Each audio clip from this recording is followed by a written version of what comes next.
Saya masa belajar kat TMB dulu, Unit 10, Universiti Tenaga Nasional. Mula-mula nak pergi overseas. Adalah dalam hati tu kan. Tiba-tiba Datuk Seri Anwar Ibrahim. Masa tu dia Timbalan Perdana Menteri, Menteri Kewangan. Dia kata, Nurul Izzah, aku tahulah hang dapat 8A untuk SPM. Tapi kerana Timbalan Perdana Menteri Malaysia ketika itu telah mengumumkan dasar pendidikan dalam negara. Pendidikan universiti tempatan. Maka anak sulung pun, hang tak bolehlah pergi overseas. Hang kena pergi universiti tempatan lah. Lepas menangis seminggu, Alhamdulillah. Saya mendapat tempat di Universiti Tenaga, memulai Universiti Melaya. Kemudian Datuk Seri Anwar Ibrahim dipenjarakan. Saudara-saudari punya susah nak masuk universiti. Saya ada apply Universiti A, Universiti B, semua tolak. Pasal apa? Saya membawa risiko politik, dia kata. Bapa saya tahanan politik. Jadi, kalau saya masuk juga belajar, saya mencemar universiti tersebut. Walaupun keputusan saya baik. Tak apa. Han tak mau bagi tak apalah kan. Kita berusaha lagi sampailah ke tahap teruskan di Universiti Tenaga Nasional. Alhamdulillah. Saya tolak. Mula-mula ditekan suruh tanda tangan akta tambahan. Tak boleh berpolitik. Tak boleh berucap. Tak boleh berceramah. Nego punya nego. Dapatlah belajar. 2004 dapatlah ijazah kejuruteraan elektrikal dan elektronik. Pasal itu saya dapat rasa tau. Kita ni kadang-kadang. Kalau kita tak bagi peluang pada orang lain. Mana kita tahu kesusahan mereka. Setengah ada krisis keluarga. Setengah ayah di penjara. Bukan semua senang. Happy family, tak ada masalah. Dalam hidup sure ada masa kita jatuh. Kita kena bagi peluang kedua. Asalkan anak-anak muda nak belajar. Bagi dia apa? Kata-kata semangat lah kan. Dia nak belajar TVET ke? Dia nak betulkan teknikal. Apa tu sama ada barang-barangan. Tak ada masalah. Kalau kita naik kapal terbang, tiba-tiba toilet tak berfungsi. Ada hampa panggil engineer ke? Engineer tahu buat apa? Kita panggil graduan TVET juga nak betulkan bilik air tu. Jadi kita kena ada penghormatan kepada sesiapa pun dalam tangga kerja. Itulah baru antara syarat supaya sesebuah negara itu boleh berjaya. Orang sapu sampah kita hormat. We must respect. Petani kita iktiraf. Nelayan kita bagi maruah mereka sebenarnya. Laut-laut kita, alam persekitaran kita. Inilah sampai ke tema TVET ini harus menjadi masa depan buat Malaysia.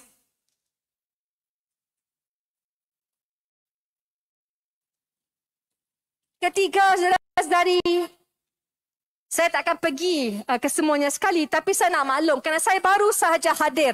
Ini poin terakhir, jawatan kuasa untuk melihara negeri Selangor daripada cabaran cuaca ekstrim.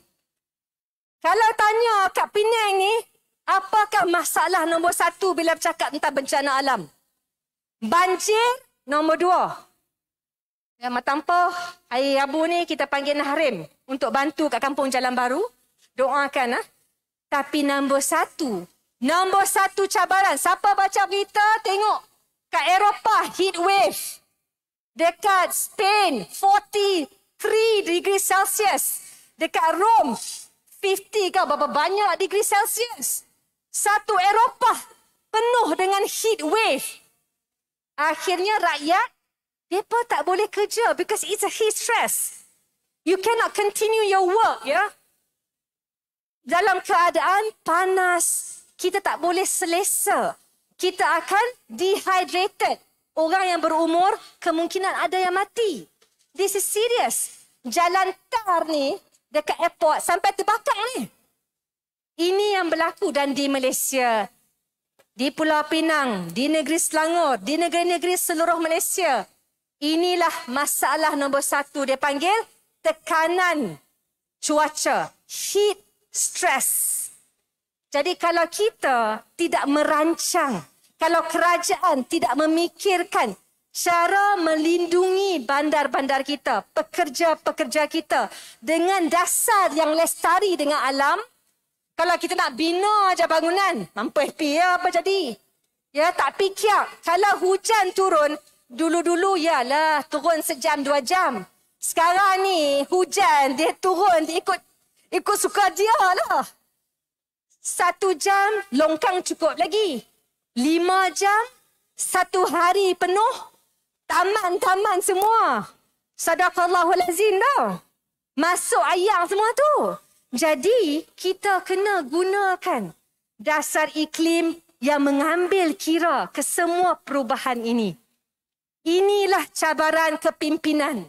Kerana itu saya ulangi, kalau ada pemimpin, kalau ada kerajaan yang jiwanya kosong, yang huli-hutu, mereka tidak akan kisah tentang tanggungjawab dan agenda dan visi. So that's why we have to plan ahead. That's why kempen hari ini, seluruh Pulau Pinang, saya mahu kita ada semangat. Kalau kami pun, we are putting, ourselves in the ring. Not because we want the power. Ladies and gentlemen, I'm quite happy doing my pilot projects. I'm happy living my life, learning about my constituency, learning about food security. But I cannot stay silent in the face of corrupt and really, lackluster leadership. So for me, kalau pun tak menang immediately, insyaAllah, if we try and we do our best, and we gather and we build momentum for change in the whole of not just Pulau Pinang, but Malaysia, I believe we will remain victorious, insyaAllah. Because what we have, what they don't have, is the zeal, the care, the love for this country. So I ask you, dasar ada. Sudah tentu kita nak bakat. Tapi malam ini pun kita boleh selesaikan, kita boleh berjaya kerana ada sukarelawan. Ada hati-hati yang semuanya, we're united because we care. Because we want a better future. Because we love this country and we will not give up. So I started to decide I'm not giving up. I have my children, I have all of us here. And this is where I want to spend the rest of my life. Saya berharap kita semua, termasuk Cikgu Zul tu, hampa pun jangan give up.